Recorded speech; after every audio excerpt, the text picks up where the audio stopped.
So we're on to week 7. As we're going to be looking at it, we're going to be unpacking the blessing, blessed are the meek, because they shall inherit the earth. And that's not necessarily obvious, particularly, but we'll just kind of explain a little bit. Just to kind of put it in context, obviously we were looking at mercy a couple of weeks ago. We were looking at being thirsty for righteousness.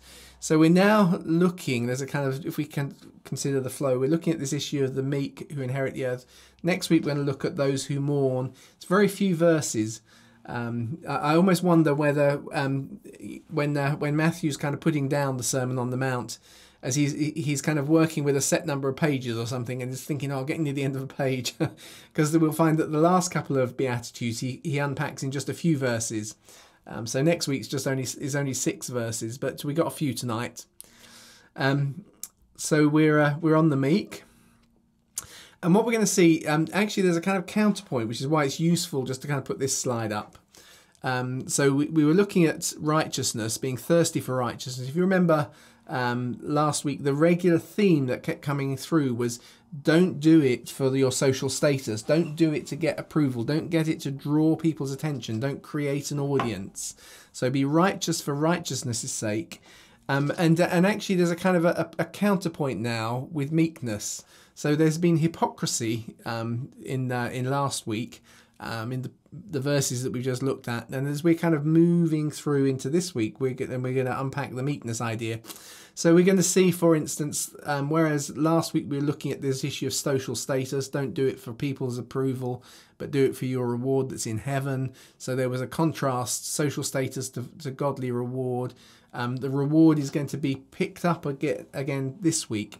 So we had it last week, your Father who is in heaven, rewards in secret. And this week, in the context of the discussion on meekness, Jesus is going to talk about going for storing up your treasure in heaven, that heavenly reward. There's earthly envy, we're going to unpack this week, versus that heavenly desire. So in other words, why is it you're doing righteousness? It's because you desire the attention from heaven. There's anxious fretting as we go through meekness. And we kind of contrast that with peaceful receiving. So as we think about the broader context, there's this kind of those who are meek are kind of contrasted with those who are play acting, and trying to get that attention. One of the problems we sometimes have with the word meek is it's quite a broad word. It's a bit like, well, there's a lot of words in English language which have got such a long history and they're so complex that they can mean different things, but there is definitely a sense in which the word meek has kind of taken on a slightly weak connotation. So I thought, this has changed since I last looked at it. So I put 2021 this time. This is the Wikipedia definition of meekness. So I've just taken literally the first couple of paragraphs, so I'm not kind of faking anything. Meekness is an attribute of human nature and behaviour. It's been defined as an amalgam of righteousness, inner humility and patience. So nothing there that particularly sounds weak. Meekness has been contrasted with humility alone, in so much as humility simply refers to an attitude towards oneself. So in other words, what they're saying is, if we put the word humble in there, like some translations do, we're missing something, because humility is kind of an attitude towards myself, whereas meekness is a restraining of one's own power so as to allow room for others. Sorry, got it wrong. Misreading the Wikipedia. So humility refers towards oneself, and you restrain yourself in that humble way to allow room for others, whereas meekness actually refers to the treatment of others as well, so that there is actually something proactive. Humility is just about withholding. Actually, meekness is about how you project out, how you do stuff outwards. The original definition of the phrase, the meek shall inherit the earth, was translated to mean those who have swords and know how to use them, but keep them sheathed will inherit the earth. So I don't know whether that's really a good definition, but it's kind of in line with it. I can remember some years back, no, it was only about 2-3 years ago now it was, I got invited to go and speak at someone's small group, which it sounded really nice. It was in London. It was going to be in a Greek restaurant, so we went to the Greek restaurant. It turned out because most of the men's group were actually Greek, and in the context of that, they were telling me that actually even today in Greek, The word meek is actually used for breaking a horse in. So a war horse is a meek horse because it has been broken in. So its strength is being used in service. And I really like that kind of that sort of definition. You kind of get it as you look at this Wikipedia discussion on what does it mean to be meek. Meek is not just about the inner thing that withholds yourself to make room for others, but equally, as you use your strength, you're using it in the service of others. And that's a kind of a better understanding of meekness than just kind of being gentle in a kind of waffly sense. And so there's a real kind of flow. It's useful, of course, still to have a biblical definition. So one of the things I actually did before tonight is there's a couple of verses in the Old Testament. You see, Jesus is actually only teaching what's already there. What Jesus is doing is drawing out, changing our priorities. You know, that in the past we remember the 10 Commandments, but when Jesus is asked what's the greatest commandment, it's to love the Lord your God with all your heart, soul and mind, and to love your neighbour as yourself. Well, those aren't in the 10 Commandments, they're in the extended commandments. So he kind of reprioritizes the verses we've read. In a similar way, in Psalm 37, we read, those who wait for Yahweh will inherit the earth. In a little while the wicked will be no more, but the meek will inherit the earth. Exact phrase, the meek will inherit the earth and delight in abundant peace. And the little word there, to wait, is a bit of a word for service, which is why I've highlighted it in pink.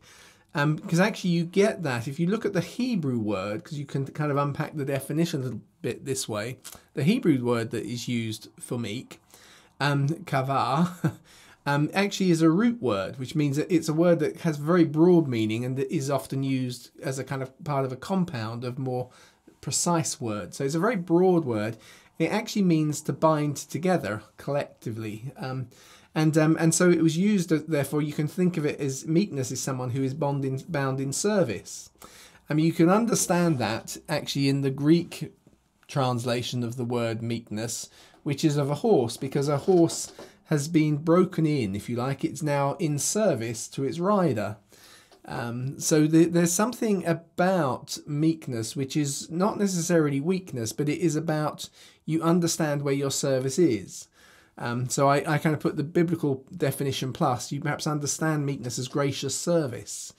It's service with grace. It's not resentful. It understands its place. It understands its strength. It knows what it's good at as much as it knows what it needs help with or needs authority from. I think about those times when Jesus talks about being under authority, and the centurion says to him, I'm a man under authority. Actually, being under authority, being in gracious service, actually potentially makes you more powerful. But it's safely powerful. It's good for people because it's not just doing it for its own benefit. So unlike, as we were looking at last week, righteousness being done for my benefit graciously, not graciously, it's being done for my own benefit in a self-serving, hypocritical way. Now we're moving on to how do we do life? How do we express ourselves? Well, let's do it with meekness. Let's express our service, our servitude, our bondedness to God. And if you think about it, you get that comes out in the passage as we're going to unpack it, because no one can serve or be bound to. The actual word there is to be bound in service. No one can be bound in service to two masters. You remember, although we received the Bible in Greek, it was probably spoken in Aramaic, and so these ideas that are all there together of meekness and bondedness. Either he'll hate one and love the other, or he'll be devoted to one and despise the other. You can't serve both God and your earthly assets, which is a slightly kind of, if you like, an amplified version way of understanding the word mammon. I'll address it now. Jesus uses the word mammon a few times in the Gospels, and people often we get very. We try and work out what it means, and a lot of modern translations will simply have the word wealth. You can't serve both God and wealth. But others translations will have mammon with a capital M. Pardon me. And the reason they'll do that is because they'll say, well, look, mammon seems to be, as you find it in related languages around about, it seems to be more like a spirit of money, you see. So we'll put mammon with a capital M, but then you get a problem, you see, because Jesus actually tells us to be faithful with fickle mammon, be faithful with unfaithful mammon. And it's very unlikely, if it was a demonic spirit, that that Jesus would actually say, be faithful with that demonic spirit. Although it's not a commonly promoted view, as I've looked into it quite a lot to try and work out for myself, for my own benefit, I came across an understanding, which is that actually mammon is, if you like, the human thing, the thing in the human, the spirit in the human, that is actually the thing they rely on to create wealth, which is why sometimes it's understood as wealth, sometimes it's a sort of a spiritual thing. So in other words, if you have a particular skill, Jesus was a builder, carpenter builder, then that skill, that thing within him is his mammon. It's his instinct. It's the thing he can make money with. If you're a musician, it might be music. If you're good with numbers, you might become like Matthew. So mammon, perhaps in one sense, is something within the human nature that I have that allows me to create wealth.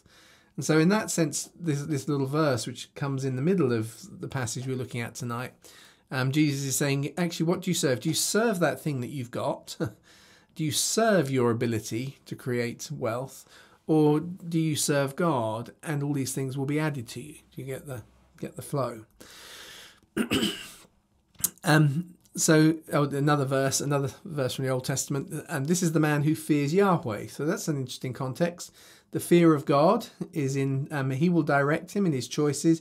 His soul shall rest in goodness, and his offspring will inherit the earth. It's not quite as precise. This is the offspring of those who actually fear the Lord. There's something kind of that about the attitude of fearing God, resting in goodness, and so on. So, if we come to the text, I'm spending more time this week starting with the text, and then we're going to unpack the psychology as we kind of go on through the evening.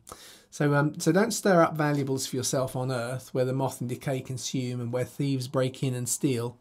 Rather, stir up valuables for yourself in heaven, where neither moth nor decay consume, and where thieves don't break in and steal. Just in case you're wondering with the translation, I'm doing a thing during lunch times during the week, where I've been doing my own kind of translation as we go. It sounds outrageous. Obviously, I'm not trying to sell it to you. But I like to look at each word, try and make a choice. So this is my version. So you're quite welcome to ignore it. Well, you're welcome to ignore any translation, obviously. But I've often chosen the words because they're almost always legitimate. I say almost always. Sometimes you choose a word to make the English read better. But all of these ideas, So value. So sometimes we see treasure. I've just gone for valuables because it's actually a specific thing. It's a which is why they make it plural, treasures. It's not treasure, which can be a kind of a group thing. It's treasures. It's valuable things. So don't store up those valuable things for yourself in heaven, on earth, but rather store them in heaven, where neither moth or decay consume, and thieves don't break in. So there's a real sense as we're kind of coming to this. You remember, if you go right back to how we started, we saw the contrast of the 8 Beatitudes, the 8 blessings, which perhaps are a reflection of the expectation of 8 blessings which were released when the law, the 10 Commandments, were fulfilled.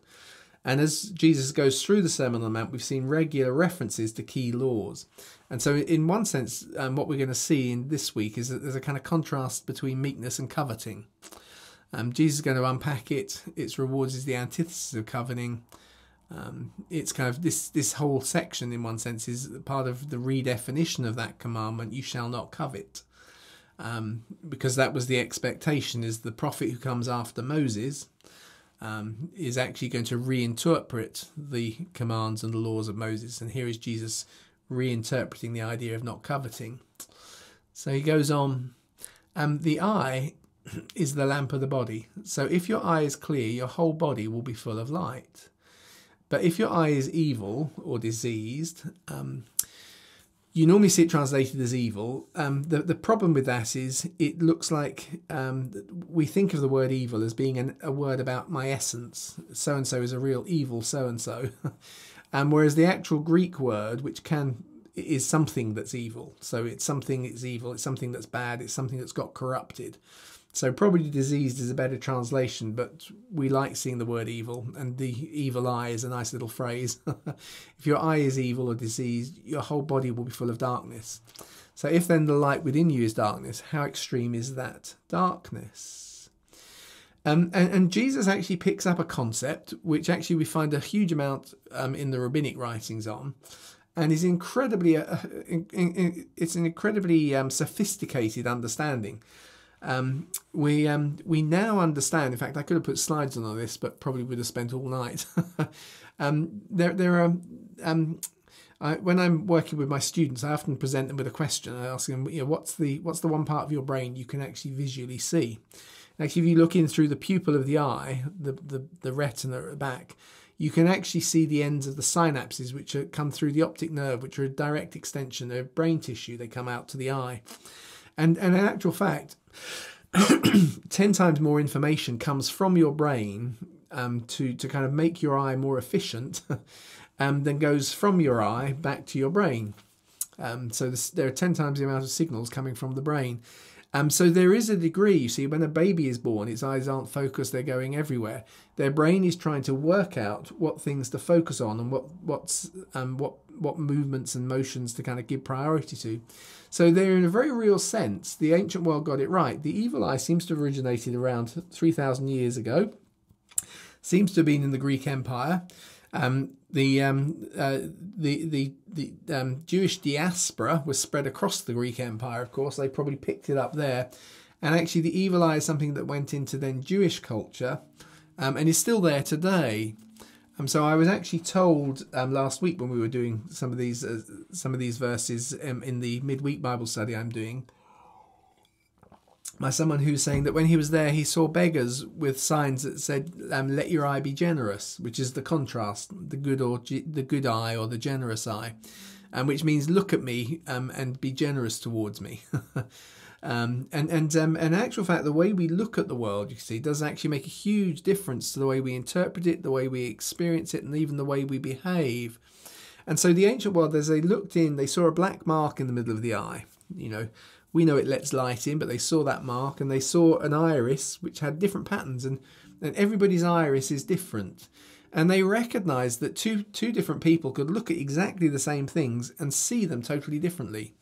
And their understanding could be totally different. So they'd say, well, some people seem to have a good eye. They see goodness everywhere. So your eye is the lamp to the body. And if you see goodness everywhere, you're in a good place. And there's a real principle here that actually things multiply layer by layer. So if you're looking and you're expecting to see the goodness of God, you will start to see it more and more, which means you become more and more aware of it. Whereas if you've been wounded, it's very easy to give in to the temptation. You've been hurt by people, you've had your trust abused and so on. You now start to see that even in innocent actions, and actually the darkness gets worse. And this is exactly really what Jesus is unpacking. Some people have got ways of seeing the world which actually don't help them. It's often a sad truth as to how they got there, but somehow they've got to be turned around and start to look and see the beauty in the world. Because there is a huge amount of beauty, just as there's a huge amount of evil. And where our eyes are drawn is very much shaped by these patterns of behaviour and patterns of thinking, which we actually establish by habit. So anyway, this idea is spread through the ancient world. It tended to affect most cultures. All of the cultures that were conquered and then absorbed by the Greek Empire then spread out into the Roman Empire too. So And it comes to us with things like the green-eyed monster, for instance. That I can remember as a child buying the book Asterix and the Secret Agent. I don't know if anyone's read that one. The Secret Agent is someone who goes around, and as soon as he talks to someone, their eyes go a bit green. They see everything through that green-eyed filter. Because actually the green-eyed filter, the green-eyed monster, does go out into the ancient world too. So Jesus is using a commonly understood ancient world shorthand for a genuine piece of psychology, which we're unpacking all the time in the ancient world. The precise details of how it worked varies for time and place, but it's almost always seen as a manifestation of jealousy and envy. So it's usually seen as active in spreading malevolence as well. And so it seems that the common thinking was that those who are like that look at everything and ruin it. There were lots of things I thought about putting in this evening and then thought better not, and then I'm now thinking about them now. But actually, there is just one of these nice little kind of grids you can do. There are an awful lot of people who seem to see the world and behave by what they see in ways that are neither good for them nor good for others around them. There was the Italian in the 50s, an Italian psychologist, can't remember his name now. He referred to those people as the stupid people, which is a very rude way of putting it, but you understand why. In other words, if you're kind of destructive to others but you're good for yourself, well, he'd call you a bandit. You're a bandit. If you're good for others and good for yourself, then you're a real saint. I don't know if you use that word. Pardon me. If you're good for others but bad for yourself, well, yeah, I'm not quite sure what you call that one. But the really stupid people are those who just somehow the way they do life goes down, down, down. And there are people like it. It's not that uncommon. One of his kind of statements was there are far more of those people than you realise. So just to give some background and context, because one of the things I always like to do with these sessions, show you stuff that is contemporary with Jesus. So I just thought it would be worth kind of highlighting how the evil eye is referred to in the Talmuds. So in the Midrash Bereshit Rabbah, so that Bereshit is the book of Genesis in the beginning. There's a commentary on Genesis, and so it's referring to Esau. He lifted up his eyes and he saw the women. So this is where Jacob is approaching, and Esau looks up and he sees the women in the community that Jacob is sending ahead of him. So the commentary tells us Joseph said, so Joseph is a son, of course, of Jacob, of Israel. He's been renamed by now. Joseph said, "This wicked man has an evil eye. Let him not look at my mother." So he looks up. Esau looks up. Joseph commenting. Says he's got an evil eye. Don't let him look at my mother. Therefore it is written, Joseph is a fruitful bough before the eye. You made yourself big before the eye. And so again, you're getting this kind of commentary on the way in which you look at the world, and not only affects your behaviour, but somehow it also becomes a channel either for malevolence. So I don't want someone with an evil eye looking at my mother. And actually, Joseph, on the other hand, in contrast, is someone who should be made big before the eye. We want to spend time thinking about him, contemplating him, following his example, but not Esau. Joseph is a fruitful bough. Obviously, it comes from the blessing that's put over Joseph. So Joseph is someone, if we spend time thinking about him and the way he lived and so on, looking at him, somehow we'll do ourselves good. So anyway, at some point, Joseph's actual blessing, the fruitful bough blessing, is actually being manufactured and turned into a little amulet, and is actually carried by ancient Israelites as a way of warding off the negative effects of people who look at them with jealousy. So obviously we're not as superstitious, we're not having to try and do those things, but you can understand the way people understood it. That it's not just bad for the individual, but somehow their malevolence spreads. And so ancient Israelites take this idea that Joseph was someone, in contrast to Esau, the flesh was a bad way, Joseph is a good way. We turn it into an amulet, that will ward it off. There's a more general affective defense as well, that is in the Talmuds, that if you want to kind of keep off the effects of the evil eye, if you don't want to draw its attention. So And this is a kind of an interesting little thing, because you don't quite get it exactly like this way, but you touch onto it sometimes in more prosperity-based thinking. So Rabbi Yitzhak said, blessing is only possible in things that are hidden from sight. Okay. As it is written, the Lord shall command blessing upon you in your storehouse. In the school of Rabbi Ishmael it was taught, blessing is only possible if things are not under the direct control of the eye. So in other words, what they're teaching here is that the reason why you put your wealth into a storehouse is because you don't want people to see how much you got. Because if they see how much you got, they think badly, they're jealous of you. And that's actually bad for you. You don't want to cause jealousy.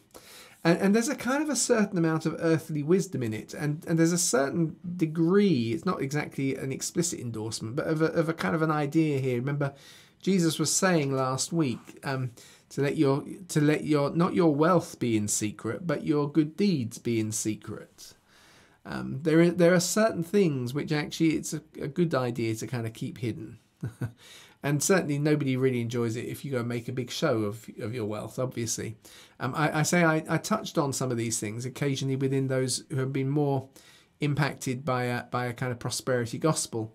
When I use that phrase, there are elements, of course, within that which are true.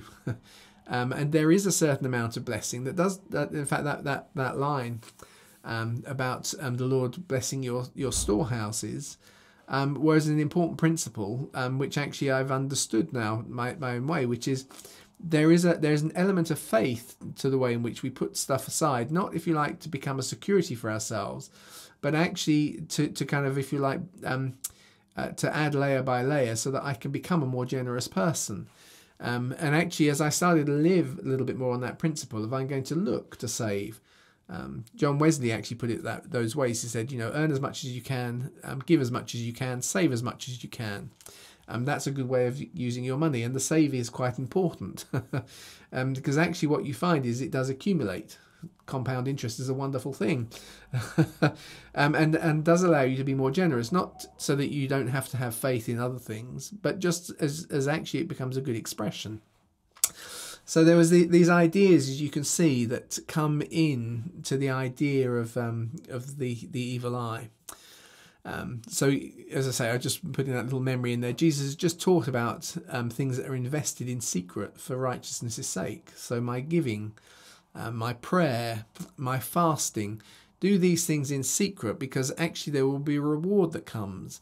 So there is something here. It's not exactly what's taught in the Talmuds, because that was just about money, but actually of the spiritual rewards that I'm accumulating. I'm not going to make a big show of them, perhaps.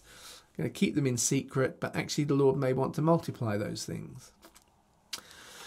So anyway, quick question. I, Yahweh your God, am a jealous God. That's Exodus 20. So jealousy and envy, what, if anything, is the difference? So if you've got your phones, you can scan the thing I've got there. And I'm just going to give a few minutes. It will probably take a little bit of time to get your head around it. If Yahweh could be jealous, is there a difference then between jealousy and envy? I'd just be interesting to see if anyone's got any thoughts on what those things might be. I know from last week that we didn't get any answers in. And actually I was thinking, this is quite... Oops, I've gone the wrong way. Hang on. There we go. See if anyone's got any kind of clues or hints. Anyone like to have what is the difference between jealousy and envy? Because God can be jealous, but we wouldn't say he was envious. See if anyone's got any thoughts. The difference between jealousy and envy. Jealousy is personal. Envy looks at things in others. Any other thoughts? Yeah, in fact, I don't know who those were, but tell you what, we'll move on because I won't force people to think too long. actually, fundamentally, those two statements kind of captured it, really. We're going to just unpack a little bit the psychology of envy. So the motivational goal of malicious envy, this is a quote, so he's used the words malicious envy. There's been a lot of research done on the effects of envy and jealousy and so on, is the hurt to the position of the other, to prevent the other from being better off. If a misfortune befalls the superior other, this motivational goal is satisfied and it triggers positive feelings. So there are some people fundamentally envy is very much directed at an individual who's away from you. A nice way of understanding the difference is jealousy is focused on guarding what's valuable and marks out status for us. So I am jealous of the things that make me feel important and are valuable to me. Whereas envy is focused on the person who's got something that I think would make me like that, and is enhanced by their ownership of it, and tends to be malevolent towards that individual. And that's the kind of the way in which, in modern terms, psychologists notice the difference. So I think, for instance, jealousy can be found in both men and women. This is a quote I took from somewhere. It can be found in both men and women when their relationship is under threat by a third person. Or similarly, siblings can experience jealousy as they seek the attention of their parents. So jealousy is something that can become negative, but it doesn't have to be, if you think of it like that. Envy, on the other hand, is experienced by people who are dissatisfied with their own self-image, or they have low self-esteem. They feel inferior to the person they envy. And a person driven by envy can't let another person enjoy something he or she is unable to enjoy. So you can see that. Can you see the subtle differences? Jealousy has the potential to become negative, but fundamentally is about recognizing and wanting to protect and hold on to the things that have become a key part of your identity, which is why God can say, I'm a jealous God. He has created us. He's created the universe. He's made all sorts of things everywhere, but with us, he's jealous over us. He actually wants to hold us close to him. He doesn't want us to go away from him. And in that sense, it's a positive emotion. I've got a little kind of comparison table. Meaning, obviously, jealousy is a feeling wherein a person is under threat, if someone is going to be taken away. Whereas envy is a feeling of discontent in which a person covets someone else's possessions, a quality or their benefits. We tend to have jealousy, we feel it over something that belongs to us already, whereas envy is over something we don't have.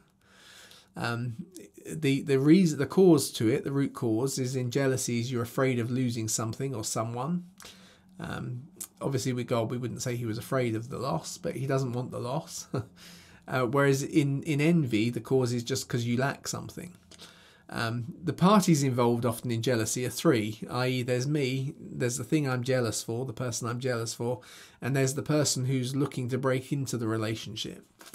Whereas normally in envy it's just two people. It's me and you've got something I want.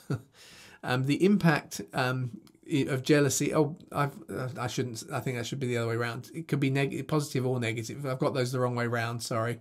Jealousy can be positive or negative. Envy is almost always negative.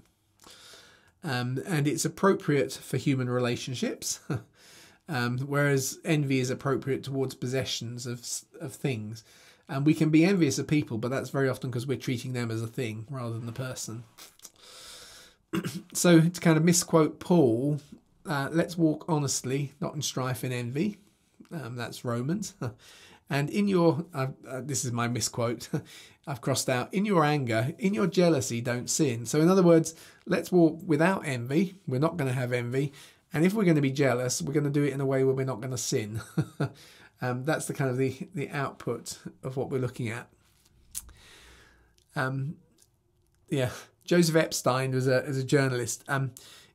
He was triggered back. He was triggering people back in the 70s. He's one of the first people to have a campaign to try and cancel him in the late 70s. Well, I just try to remember what it was he said. He said something that sounds kind of outrageous and got him into a huge amount of trouble. I can't remember what it was now, but I just like this little quote: "Of all the 7 deadly sins, only envy is no fun at all." And because actually, if you look at what goes on in the brain, it's really miserable for those who are envious. Life really goes downhill. So this is research that was done in Japan. The National Institute of Radiological Sciences found that the brain regions involved in registering physical pain, so if I've stubbed my toe, burnt my hand, were aroused when subjects focus on things that they were envious of. So when I something that makes me envious, when I focus on it, it is actually causing me mental pain. It's using exactly the same pathways in the brain, the areas of the brain that register my physical pain. But in actual fact now it's just purely an emotional pain. So this is something that in many ways is down to my habit forming. If I've got into the habit of looking at the things I'm desperate to have but I don't have, and others who do have them, and I keep feeding that, I am actually causing myself pain. And the causing of yourself pain is not a good idea. It can, though, sometimes be a little bit addictive. Because the converse is the brain's reward circuits are activated while you're imagining loss to the person that you're envious of. So in other words, the way you balance out the pain, the way you deal with it, is you imagine that those who do have it are now losing it. Ha ha ha. And as I think with kind of joy about those things, it somehow in me, it balances out the pain I'm otherwise feeling. So the pleasure is, and in actual fact they discover this, that the pleasure is in proportion to the intensity of the pain that you feel when you're envious. So if I'm someone who's full of envy, I actually get more pleasure when I imagine bad things happening to the person who's got the thing I want. Which is kind of disturbing, but it also explains a little bit why it becomes a bit addictive. The subject who feel the greatest pain react to the news of their rival's misfortune with a livelier response in the dopamine-rich pleasure centres. So again, it's a little bit of I've taken it directly out of the paper.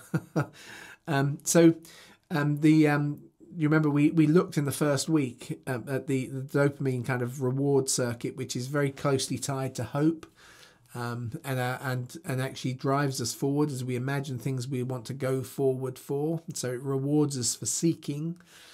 So it's a really important kind of it's really important pathway in the brain, and so we get a really big, particularly in the ventral striatum, which is right at the root of that process. You get a big burst of dopamine rewards when you're seeing misfortune, or you hear about the misfortune of someone who's got something that you're envious of. So you actually are getting a high that is driven both by endorphin and by dopamine. Endorphins are generated when your body feels pain. So because envy actually activates the parts of the brain that are to do with reception and processing of pain, your brain starts to produce endorphins to deal with that. And endorphins are actually the body's natural morphine. The full title for morphine was originally something or other endorphin. I think it's that way around or the other way. But basically the phen bit in morphine is exactly the same as endorphin. It's the same process. Morphine is the synthetic equivalent of the natural endorphin. So we have a high from certain types of pain, and we have the high because once we kind of get through a pain, and we don't need to deal with the pain anymore, we're left with the little kick of morphine, which means that psychological pain it can create a very unhelpful circuit because it becomes very addictive. You see, if I'm in control of pain that I'm in control of, actually I can use to kind of medicate myself with that kick. Even if it's kind of pinching myself, cutting myself, causing myself bits of physical pain, but as long as I'm in control of it, I can nip my arm and I feel pain. And if I do it long enough, my brain will start producing endorphins. And then I stop doing it and the pain's all gone away. And actually, there are a whole host of really unhelpful behaviours that are driven by this habit. There are people who actually they don't realise it. They don't think they consciously do it, but subconsciously, they are getting themselves insulted and hurt all the time. They set themselves up to be disliked. They behave in ways where they're obnoxious, so they get rejected. They feel the pain of rejection, and they can nurse themselves. They've learned how to nurse themselves to a point where the pain is not so real. but we're still left with the endorphin high. And then you multiply that with a dopamine high in envy. So that's just generally how you take a negative pain and you get a high from it. Now, in envy, you can have a dopamine high if you now stop and imagine, and so who's got that thing that I really want, I'm just going to imagine them getting hit by a car or some other unpleasant, terrible thing. And as I imagine that, I start to now get an endorphin high as I see and I visualize that misfortune to others. You can see what a toxic cocktail envy becomes. And here's the thing, both endorphin and dopamine, I'm going to come to it in a second, I think, but I'll mention it now. Both endorphin and dopamine are what we refer to as happy chemicals. This doesn't sound very happy, but the reason they're happy chemicals is that they are responses, they are, if you like, conclusions to the reasons we feel stress in the first place. Just coming back to this is Japanese research, as I said. We have a saying in Japanese: the misfortunes of others are the taste of honey. The ventral striatum is processing that honey. In other words, this is the researcher who is involved in that piece of work where they actually discovered the pleasure that is actually anticipated and experienced by those where envy has been the root. And the destruction of others becomes a pleasurable experience to go on side the pain, the endorphin high at the same time. It's a very real thing. One of the reviewers, this is a reviewer, so it's a Japanese piece of research, commenting on the neural correlates between envy and Schadenfreude, says this is the way other needs processing systems like hunger and thirst work. So he's commenting on their research. And he talks about hunger and thirst. Well, isn't that interesting? Jesus has contrasted hunger and thirsting for righteousness and doing it without the need for others to watch. And now he's going to talk about what you do pursue. We're going to get there in a minute. Don't worry. But we're going to actually, and in that context, he brings up the place of envy, which does work in a very similar way to hunger and thirst, because the hunger and thirst you feel, the more pleasurable it is when you finally eat or drink. So in a similar way, the more we feed our envy, the greater pleasure we have when we see misfortune or imagine misfortune on the person who we're envious of. So it's not complicated to understand how it genuinely can become a process which actually is destructive. At very kind of subtle, clever, subconscious levels, we do things that are genuinely destructive to people. Sometimes we're conscious of them, actually. Won't say they're all subconscious, but actually we pursue them because it's through that dopaminergic system that is a seeker thing. It makes us behave and act and so on in certain ways. We do it with greater enthusiasm because we're imagining their eventual destruction, and so we often cause it. So the psychology of envy, here you go, the pleasure pain. If you remember, we talked about the happy hormones. So we got endorphin and dopamine there. Serotonin and oxytocin we're ignoring for now. The pleasure pain high of desire and envy is an addictive cocktail because it relieves stress. But it is a cruel master. Stress, I think we touched on this in the first week, is vital to well-being. Stress can be good, but here's the thing, cortisol creates an itch and it wants to be satisfied, and the part of the way we satisfy the itch of stress is by one of the happy hormones. You can get it if you eat a donut, for instance. You get a little kind of, I just remember which one it is, I think it's a dopamine hit. It actually creates a little burst of dopamine, you see, so stress makes you eat more than you should, because in the end we're satisfying it with a happy hormone. And actually one of the ways that some people can is in this cyclic way, by feeding their sense of envy, imagining destruction, maybe even acting on those things. So Jesus says, no one can serve two masters. Either he'll hate one and love the other, or he'll be devoted to one and despise the other. I'm just trying to think. We are going to go back. And despise the other. You can't serve both God and your earthly assets. I've already touched on what those things are. And here's the flip side is, you see, if you serve your skill, if you serve your gift, you will be jealous of others who have more of it. I can remember once I was teaching. There was a group that had come over from the US, a bunch of young people. They were doing lots of evangelism, and they were being hosted by a church over in Reading, and I'd been asked if I'd like to put on that. They were doing some kind of introduction to various church leaders, were talking to them and teaching them. So I went and I did some teaching. I can't even remember what I taught on. And afterwards, a young man came up to me and said, would you consider yourself a teacher? It's a strange question, isn't it? And I said, yeah. And he said, yeah. He said, I thought so. He said, I always feel jealous of people who've got the same calling as me. I thought, okay, that's very candid of you. You're confessing to me that you feel jealous of me. But it's an interesting statement. It's quite bold of him, really. Maybe it's his way of managing it. He recognised that even in something good like Christian teaching, he could look at someone and be jealous of the fact that their gift was more developed than his was. And so it can be almost anything, that mammon, that thing that you've got. Because I do think, I kind of come to terms with the fact that I can't play the guitar. I wish I could. I can't do various other things, but I can teach. So that's my mammon, that's my asset. And actually, I sort of know what he means, because sometimes I would listen to a good teacher and I'd be going, well, I could have done that. Actually, I could find jealousy growing. It actually happens with those people who are more gifted or are further down the developmental line of things that are important to me. Those are the things I get envious of. So if I'm going to serve that, even though it's a good thing, even though it was a gift of God, it may end up becoming very destructive.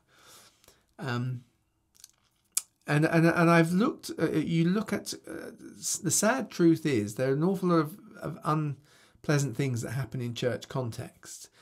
And jealousy is so commonly there, and jealousy over things that ought to be good if they're pursued, but somehow the order has got into the wrong place. And so out of jealousy, people sometimes undermine somebody else's gift, and suddenly before they realise it, as I've actually heard expressed, we never intended it all to happen the way it did. Because that's often the thing that happens. That jealousy means that something is acted on in a way that would otherwise that undermines what's really there. And it was only supposed so that I could get on top, but suddenly the whole lot's collapsed and it's all not what I really wanted anymore. That's the negative, destructive side of jealousy, not jealousy, of envy here, but jealousy that's now crossed that line. It becomes envy. So rather store up valuables for yourself, okay, in heaven, where neither, this is now starting the verse 20, which is where we left it last time. So it's been talking about not doing it for people's approval, but stir up valuables for yourself in heaven, where neither moth nor decay consume, thieves don't break in and steal, because wherever your treasure is, there your heart will be also. And so this is a couple of verses before, but Jesus actually gives us a strategy. Wherever your treasure is, that's where your heart will be as well.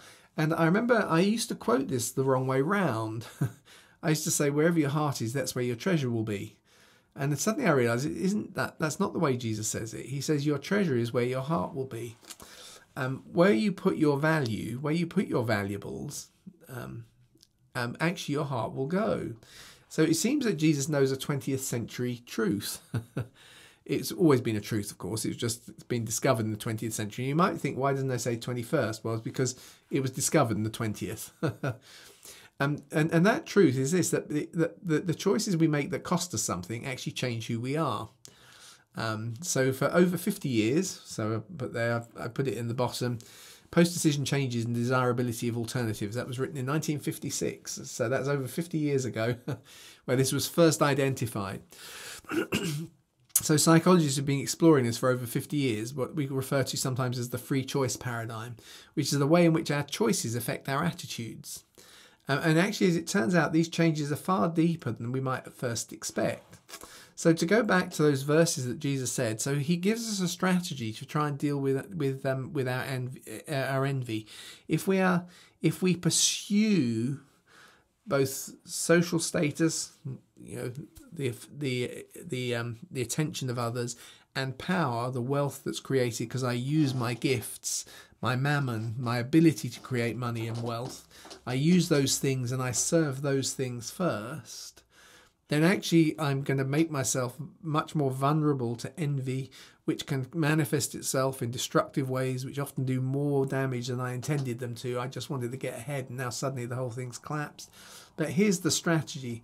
Where I invest my value is where my heart is going to go as well. So actually we try and find ways to invest in things that actually will raise my focus and make me aim for a higher standard.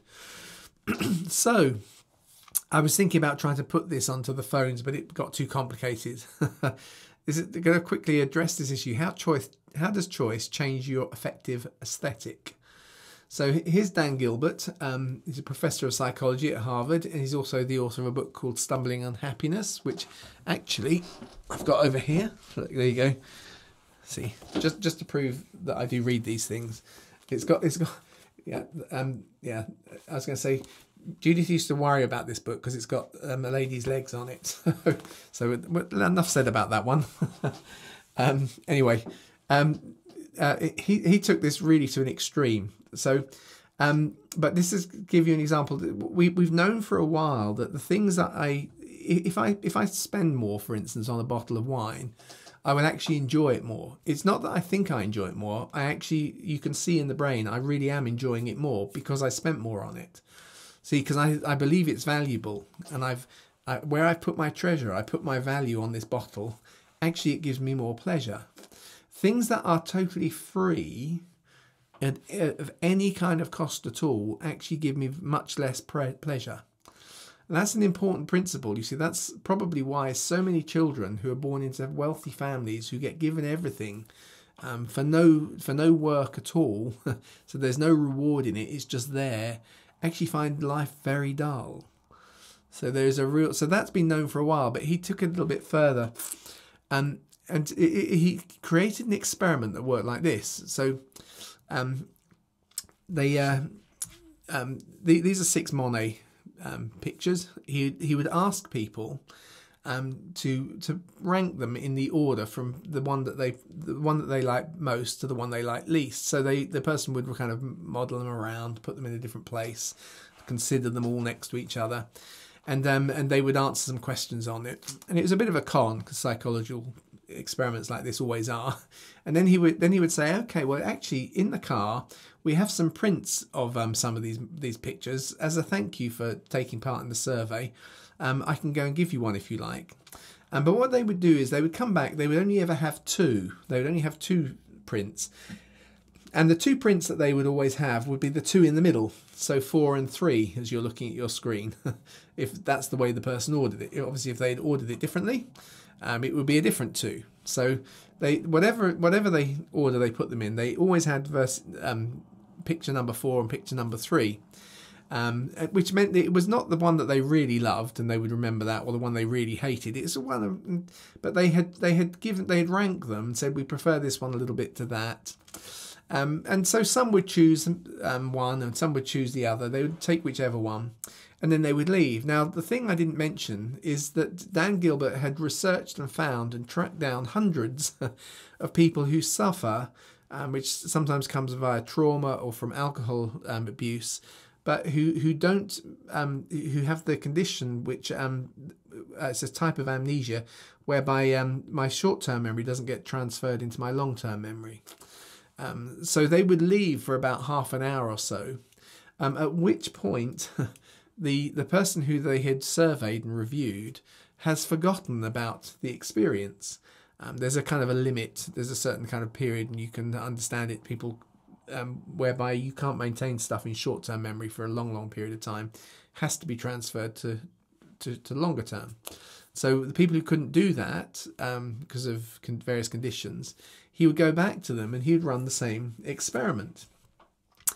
And one of the things he found was that although there was no memory of even meeting the researcher before, those who were amnesiac, those people, when they were reordering the pictures again for the second time, would move the picture that they had chosen, they had asked for, and they would, and the picture that they had chosen last time would go up in terms of how they preferred it. So it would actually start to move up the order. Remember, it was in the middle, it would start to move up. Now, one of the things I should have flagged is that there was a little bit of a cost to that they had to choose today, and they couldn't actually, once they'd made their choice, they wouldn't be able to change it.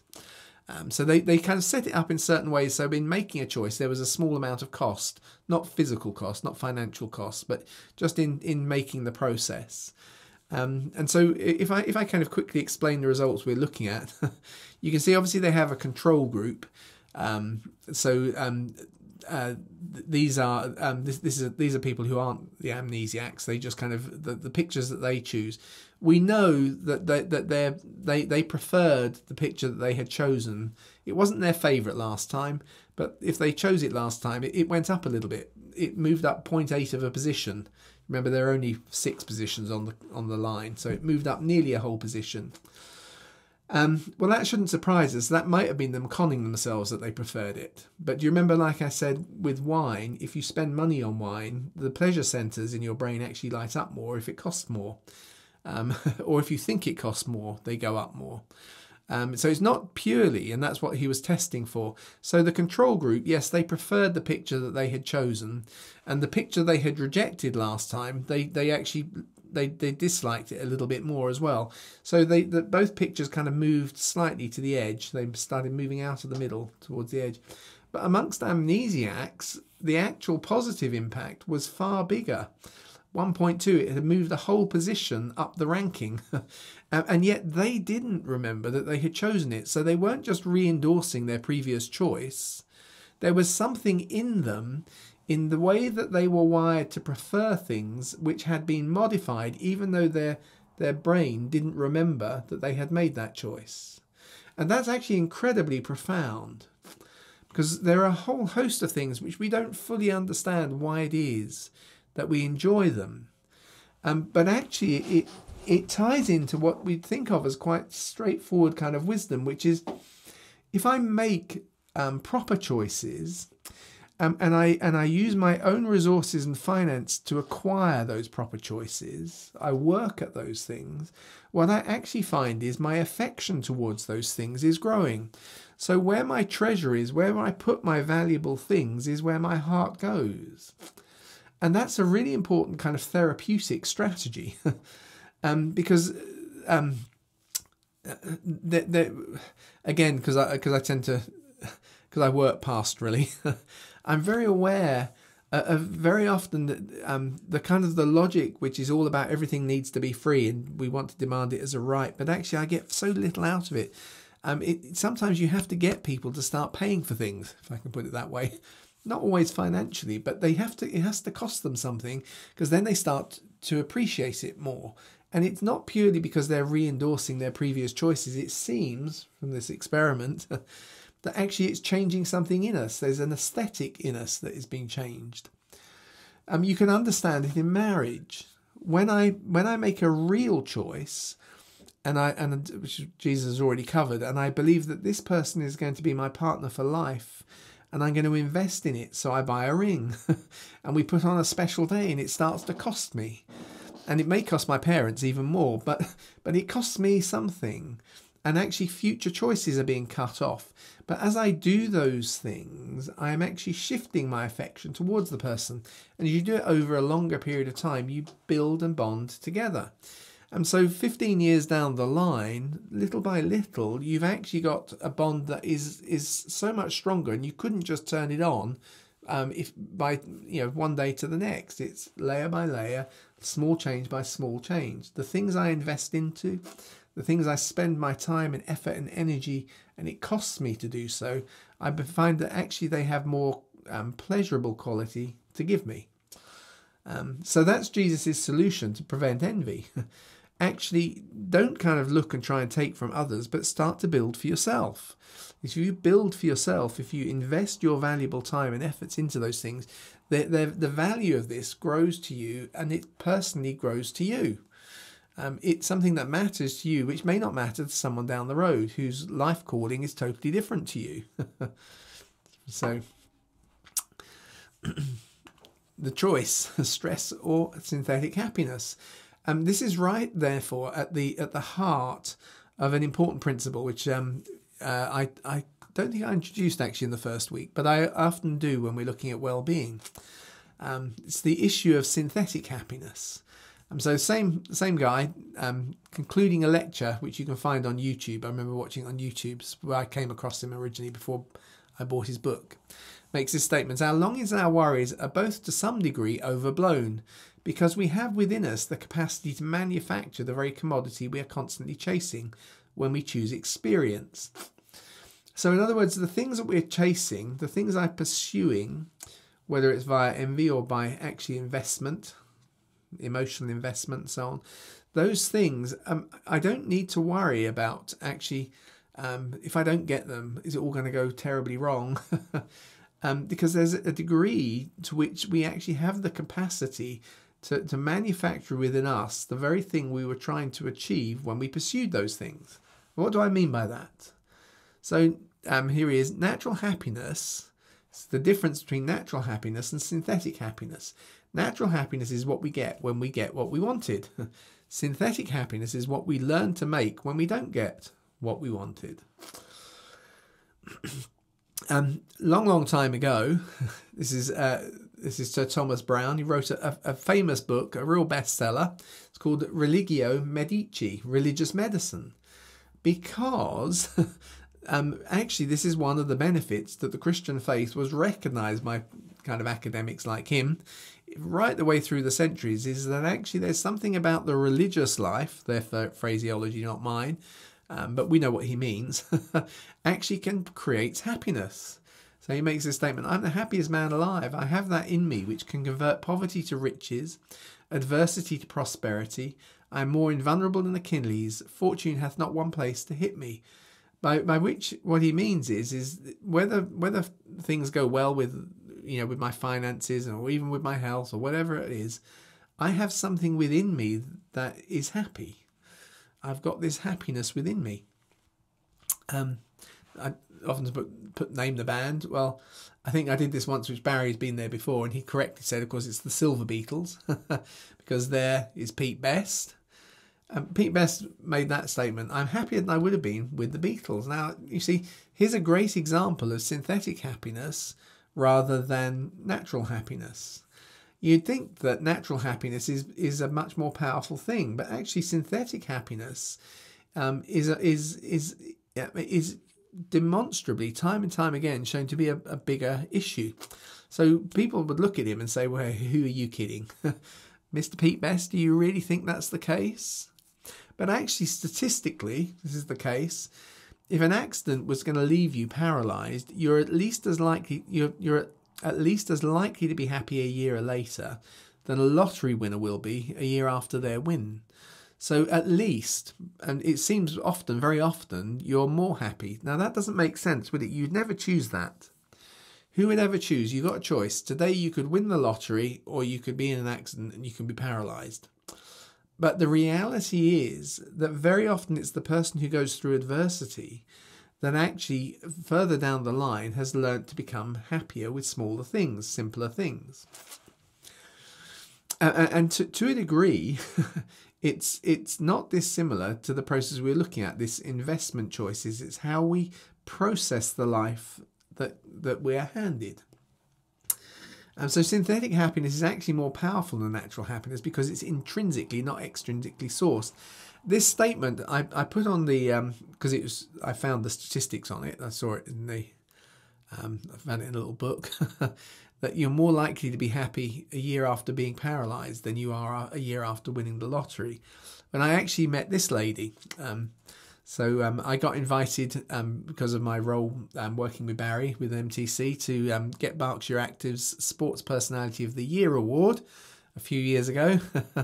This is Rachel Elliott. She was a road cyclist. She's actually the World Ladies Zwift champion. In 2016, she became the winner of Get Berkshire Active 2018 Sports Personality of the Year award. But 2 days before the award ceremony, she suffered a massive hemorrhagic stroke. I actually sat next to her. I took this photo. I sat next to her in 2019. She was the guest speaker that year. So she won the award the year before. She couldn't go because she had a massive stroke. She's now partially sighted, almost can't see. So you can see with the white stick. And she told the audience, when she stood up and she spoke, she said, "While it's hard to believe," this is word for word, "I am truly happier today than I was before the stroke." So I thought, this fits really what I've been trying to teach people. So I asked her when she came to sit down, I said, "Do you mind if I take your photo? Do you mind if I quote you on this?" Here's someone who's living this idea. And that's because very often when you go through disaster, you actually have to learn this process, which is to become happy with simpler things. It's why I needn't become jealous of someone, because even the abilities I do have, I can enjoy and value them more simply by investing into them in ways in which I actually feel a greater affection for those things that I have around me. The time I spend walking my dog makes me very affectionate towards them. I get greater pleasure than if I had 50 dogs that somebody else walked. And that style of living, so often we only learn when we're forced to learn it. We tend to go for the opposite approach, which is if I can just get it, if I can just get it, if I can just get it. And as a result, we strive after what very often it's other people who have. So Jesus goes on. He also links the desire to strive with stress. So I tell you, don't be anxious for your life, okay? Don't be anxious for your life, what you will eat or what you will drink, nor for your body, what you will wear. Isn't life more than food, and the body more than clothing? And it sounds so trivial, but I really want to kind of say it has 100% been my own experience. It wasn't just Rachel Elliott. Of course, as most of you will know, I had a series of strokes a few years ago, which severely impacted the things I can do. When I say severely, people don't think it did, but it has a certain impact. I have to slow my days down now. I can't do as much in a day as I used to because my brain gets tireder.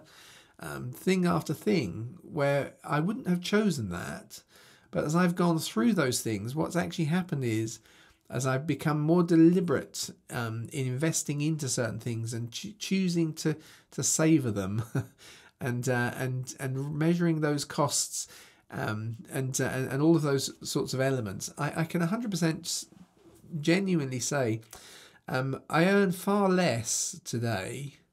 And I don't mean this in any big sense, of course. Sorry, I'm going to put that thing up at the end that says, if you'd like to make a gift. But this is the truth. I earn far less today than I have for years and years and years. But I'm far happier with what I've got. And I don't notice it. I genuinely mean it. I really don't notice it at all. And I've suddenly found myself satisfied with where I'm at. Now, of course, there are things that can happen in life that are tragic and need to be put right. But actually, if we can find a way of putting in this approach, which we will have to do if we want to move from becoming envious, jealous of those other things that other people have. If I start to appreciate what I've got and to enjoy it, you can have a far higher quality of life with far less stuff and far less good fortune than someone who's always getting things delivered to them that they think they want and has only ever learnt to live on the natural. And actually they themselves become far more susceptible to those destructive things, like envy. So Jesus goes on, he gives a male example. Look at the birds of the air, they don't sow or reap. There's an awful lot of his listeners that would have been sowing or reaping, nor do they gather into barns. But your heavenly Father feeds them, and aren't you much more valuable than they are? Now, who of you can add a single stretch to his lifespan by worrying?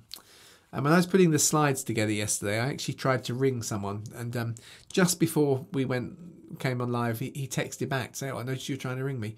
The guy I was trying to ring, I love this little verse, "Aren't you much more valuable than they?" Or in Luke's, no, is it Mark or Luke? Luke's Gospel. Luke says, "Aren't you worth more than many sparrows?" And so I remember teaching from this verse some years back. And this guy who was an artist, a really good artist, he really liked it. And he came up with a number of designs, 5 little sparrows in kind of various, like Celtic art sparrows. And He says that I inspired him to do this. He went, and because as an artist, he would go and graffiti them on walls. Sounds very bad, doesn't it? But he would actually do it in waterproof, in washable paint.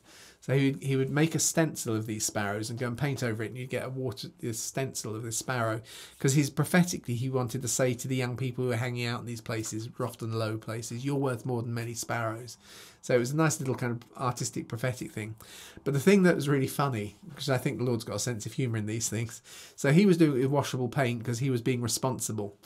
The council came along and in totally indelible paint painted over everything, that all the graffiti on the walls that had been there. Then what happened is the rain came along and the only things that got washed out were the stencils that he'd painted over. So we had this kind of inverse images of the things that he'd done over those years.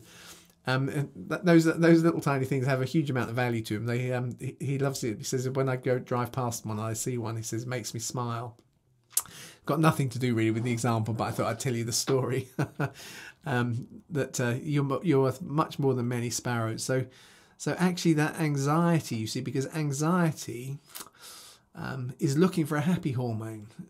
Okay, so somehow I need to shift. I need to reframe things. Understand that the Lord will look after me. Or why are you worrying about your clothes? See how the lilies of the field grow. They don't sweat or spin. This seems like slightly more of a female example. Yeah, I tell you, not even Solomon in all his glory was arrayed like one of these. But if God so clothes the fodder of the field, which is here today and tomorrow is thrown in the burner, won't you much more clothe you of little faith? So don't worry saying, what shall we eat, or what shall we drink, or what shall we wear, while the peoples pursue these things. Yet your heavenly Father knows that you need them. So seek first the kingdom of God and his righteousness, and all of these things will be added to you. Now then, don't worry about tomorrow. Tomorrow will worry for itself. Each day has enough trouble of its own. And I'm just going to finish before we on that final run, because what Jesus does again, which we've seen him do time and time again, is he wants to lift our attention. He's reminded us what you're investing in, which isn't for other people to see in your righteousness, is storing up rewards in heaven. If you recognize and value that, and even if you recognize it has cost to you to do it, there are things that you do which you could have done differently, and you could have earned more, and you could have acquired more, you could have got, it seems, higher social status and so on. But as I see all of these things and I understand that the Father is rewarding me, and I think about the truth where he says in the Old Testament there, that verse we saw quoted, that actually he wants to increase our storehouse. He wants to bless the things we've stored up. But actually what we've been storing up is heavenly treasure. And as I recognize that, and I recognize what's being credited to me, that couldn't all come in one go. It's layer by layer, credit by credit, day by day. I find myself becoming more affectionate towards those very spiritual principles. The very spiritual life I've got starts to have a greater sense of affection compared with the things I'm leaving behind, which others are pursuing. And as a result, I find I don't have the desire to take what they've got, because I'm happy with what I've got for myself. So I won't worry about tomorrow. Tomorrow can worry for itself. Each day's got enough trouble of its own. There's no promise that there won't continually be trouble. But somehow I'll develop an attitude within me that whatever life throws, actually I can stay happy in Jesus. And that's not a corny thing. That's a true thing. So that's this evening. Done. Oh, working that we're 9 minutes ahead of time, so not too long. Not too long. There were various layers I could have gone off on. We could have thought a bit more about the anxiety side, the fear side. I actually just thought, because I regularly kind of spend too much time talking on these things, but fear in one sense, that anxiety is something that by reframing we kind of we're putting into place, because actually it is a desire for growth. It's a desire to go somewhere. The key thing really is, where is our attention? Where is our attention going? And actually, if we find pleasure in accumulating spiritual rewards, then actually we will find a greater affection for the things of God. So those are my thoughts really, as we kind of come to a conclusion. Does anyone want to ask anything or make any statements or clarify anything? I know a couple of questions early on, before we actually started this evening. People were saying, "I just was wondering about this," so please feel free to ask. Does anyone want to ask anything or make a statement? Or The question I was thinking about, blessed are the, for they shall inherit the earth. yeah. So when Jesus is saying something about inheriting the earth, now we've been talking about the satisfaction that comes with simple things, how we appreciate these things more. Yeah. Do you think that's what Jesus was driving up there? Because when you think inherit the earth, you always assume, it's you're going to get this almost the same status as, say, the Romans inherited the earth. Or what did they inherit? I mean, does he have attention there? Was it a play? Or what do you think is going on there? I think that there are probably times where, because one of the things we are called, if you like, not to a kind of a marble statue of a religion or of a faith, but actually a living dynamic faith. So there are times when people will meditate on a word in scripture and it will mean something to them, which is probably beyond what it was supposed to mean in its kind of context, and it draws them in a way. And Jesus says at the end, I ran past it quite quickly just as timing, but seek first the kingdom of God, and all these things will be added to you. And so there is a degree of provision that. And on a personal level, I have so many testimonies, and I'm not saying it to try and be competitive and make people jealous of me, because in many ways I'd have liked to not have the anxiety that went with it, where God has provided things when we, you set off on a certain route. But equally, I was thinking about this earlier today because I knew we'd be talking tonight. There was a point where I was thinking about. But taking a redundancy. I was working in software at the time, and I had a choice of retraining. I'd been offered another job somewhere else, and I was thinking, but I want to go into ministry. And I thought, but I earn a lot as writing software, and I tried to make a deal with God, and it wasn't like he gave me a rebuke. He just didn't really give me an answer, saying, if I'm going to work for your ministry, I don't ever want to earn less than this, But the reality is today I do earn less than this, but I'm more satisfied with what I've got. So I think it's always a bad idea to try and make those deals with the Lord. But he didn't say no at that point, which might have given me a problem, if that makes sense. But actually, there's something that he's done in me over the time that actually, I kind of, it's almost like it can sound like you just faking it, but like Pete Best, I'm happier than I would have been if I was with the Beatles. I can genuinely say, even as we've gone through what we are, it doesn't really seem like an issue anymore. Now that's easier to say with hindsight when you've gone on the journey, and that's why I kind of mentioned the story, was because I suspect if God had said right there and then when I was trying to make this decision, no, that's not going to be the way it goes, matey. I might not have made the step, but in the end, I kind of crossed over it with this kind of idea that I'm sure the Lord's going to look after us. And for a lot of years, it was fine. I was kind of, and we went through a period where when the church was really growing, I was getting invited to do so many things at various places that actually, it wasn't necessarily that on the personal level I was earning more than I would have earned if I'd been in software, but I'd set this benchmark and I was definitely doing far better than that. And then suddenly, as I say, things turn around and, things happen and it goes down. And actually in the process of discovering the intimacy of the relationship the Lord has for you, you just find something in you becomes far more content. And actually, just putting it this way, Llewellyn, is I'm probably a nicer person for other people who know me now because there's something in me that's not so striving after the other stuff. So yours was a nice straightforward question. I think sometimes there can be times where we, the whole concept of ownership is a strange old thing. It's something when I stand on, when I walk the dogs in the morning, I feel like the fields I'm walking in are mine because I'm the one who's got this perspective on them. I can only have my perspective. I can't have your perspective. So where I'm standing here, does it make a difference if I've got the piece of paper that says it or not? I have a certain level of access. I can always find these nice views. So. Yeah, it's a bit like the Francis of Assisi syndrome, isn't it? That he renounces everything, yet he's Yeah, totally one with nature. yeah, goes, yeah, finds us. And it is not just, I think, because I'm not. If the Lord had called me to do something different, if I could put it that way, um, it's not that I'm anti nice things, if that makes. I really, funny thing is, I appreciate them more now than before. So simple things. I say simple things. They may have had some cost, and some people might think they cost a lot. But we were joking the other day, myself and my wife. We a little while back, she spent what we thought was an inordinate amount of money on a kind of a cooking pan, but we both love it. It cooks really well. It cleans up really nicely and easily. And we're thinking, cool, who would have thought we'd have been so happy with something as simple as this? So you can like and appreciate the quality of stuff. It's just somehow it's not.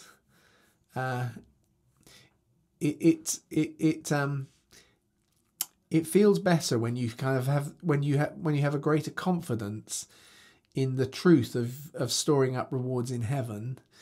But the truth of that kind of comes about because of the kind of the growth of affection in almost the process. You can't just turn it on one day. I really do think it is layer by layer. As you do it, you find your attitudes and views and visions are shifting in those ways. So on a coaching kind of point of view, developmental pastoral type of view, I do encourage people to actively think about, and I use the word invest into the things that they think really the Lord has said to them. So, you work on the best knowledge you have. I think he's called me this way. So invest into that. Because actually, if it proves to be right, you're also shifting your attention and your affection towards those things. And by invest, I mean, it might need to cost you some money. It may definitely will cost you your time and your skills and your effort. And it will mean that you can't do other things, as simple as that. But actually, if you do it actively, one of the things that's really interesting on that the research that's been done on the free choice paradigm is you have to make choices the right way. And so the right way is you have to have a handful of options, and you have to narrow down from, say, 3 or 4 options. If you have 20 options, it's like your brain says, I can't really process this, I'll just take one at random. So there is actually an investment process so it's a bit like, again, if I use the issue of marriage, I might think to myself when I'm at university, I like so-and-so, and I like so-and-so, and I like so-and-so.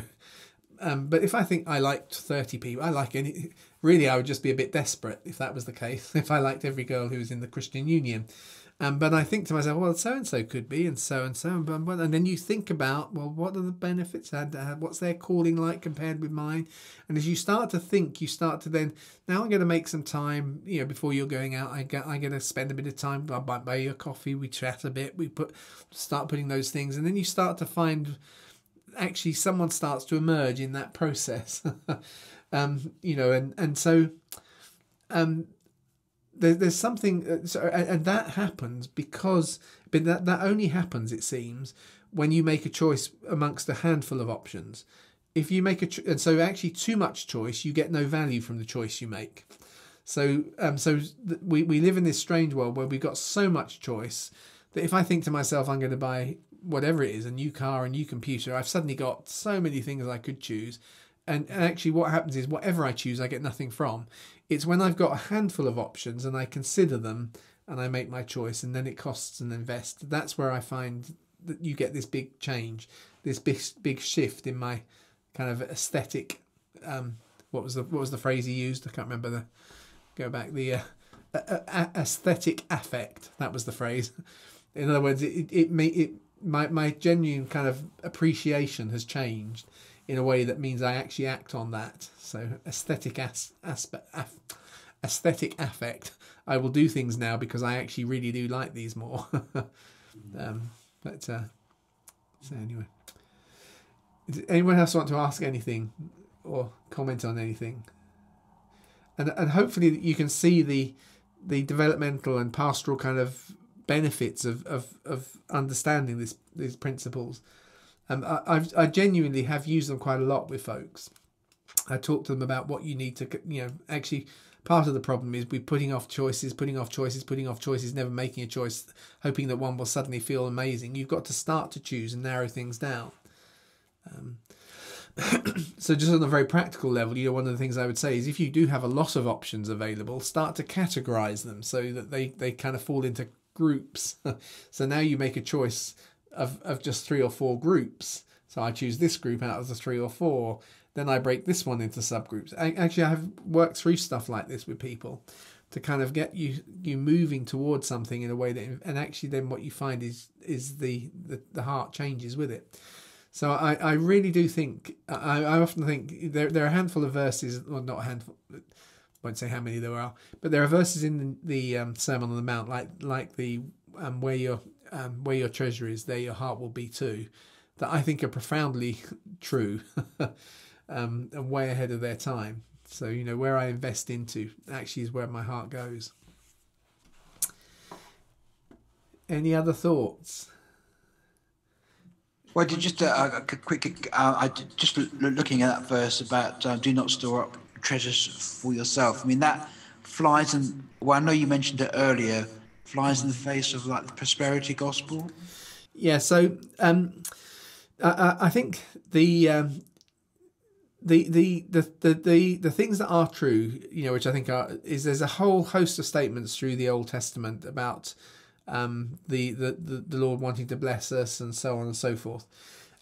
So I think, as with a lot of these things with Jesus, you caveat them as extreme. So for instance, he'll talk about if you don't, if you're going to follow me, you got to hate your mother and father and so on. It's there's a kind of an extreme. He presents things in those ways because we're always supposed to be conscious of this thing. And so I think in one sense there's an excessive thing here, which is that I found it really helpful to think, for instance, about what is it that I need, you see, but my need isn't minimal because actually God wants me to be generous. He wants me to have enough freedom to be a blessing to others. So actually what I need to be who God calls me to be is more than just enough food and water, kind of Francis of Assisi, because and actually as a father, as a parent, I have to have enough provision for my kids. So it's more than just minimal, but actually that's beyond that. Then I have to start asking the question, if you like, why do I need this bit? Is it just actually me adding an extra layer? So I'd often point out this way. So I knew a guy who was a designer. So he would go to meetings with people who wanted them to design their homes for them. So he wasn't the architect; he'd do all the design and decor and so on. So if he turned up in a smashed up car, he wouldn't be. And the reason I mention it is I think he was clearly living out his calling. If I put it that way, that's who he was. He was working it out. If he turned up in a smashed up car, then he wouldn't be taken seriously as a designer. So his car was quite nice. He would turn up. He would talk to them at kind of dressed at a level that they could kind of appreciate and honour. And so similarly, if you're working like Peter is in banking, Peter needs to be able to afford the suits that allows him to appear in those ways. So in one sense, pardon. So I've got some scrappy clothes on just now, so yeah, just right now you have, yeah. But so there is a sense in which you're not kind of going excessively. You have the provisions that you need to be who God calls you to be, which includes your ability to give, includes your ability to be a blessing. Where it becomes the problem, and so you get this kind of because people take things very kind of literally and absolutist, very kind of marking way, which I genuinely I'm not saying it to be an excuse with Jesus' teaching. I'm saying I don't think you could actually do it with Jesus' teaching. I don't think he wants me to hate my parents, for instance. I hear him talking all the time about honouring my parents and so on.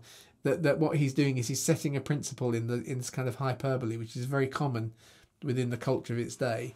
So actually, I don't stop thinking about, actually, I've got more than I really need now. This might be becoming a problem to me. I might feel happier if I divested some stuff. and pass things on quicker at this point. So it's a constant principle that's in there that is kind of being balanced with those other things that the Lord has said to us as individuals, as to me as an individual, as to what it means to be me and the job and the task that God has given me. If you think about the women who support Jesus in his ministry, obviously if Jesus says to them, let's take a good example of the rich young ruler, who comes to Jesus, and he was very wealthy. He's the only person that Jesus actually says to him, for you, sell everything and follow me. Because it's a very personal thing. You don't know really what he's saying. But what we do is we take those words, and we think that that's for everybody. But Peter doesn't say that. Sorry, Jesus doesn't say that to Peter. In fact, Peter doesn't sell his everything, because he goes back to his boats. If you remember, after the crucifixion and resurrection, he goes back to his boats. And you can actually go to Peter's house in Capernaum, which was used as a church by the first century church. So he doesn't say to everybody, sell everything and follow me. He does say to the rich young ruler, it's a very personal thing. Where is this person at? What do they need to really become free, to pursue the kingdom? Are there any other thoughts or questions?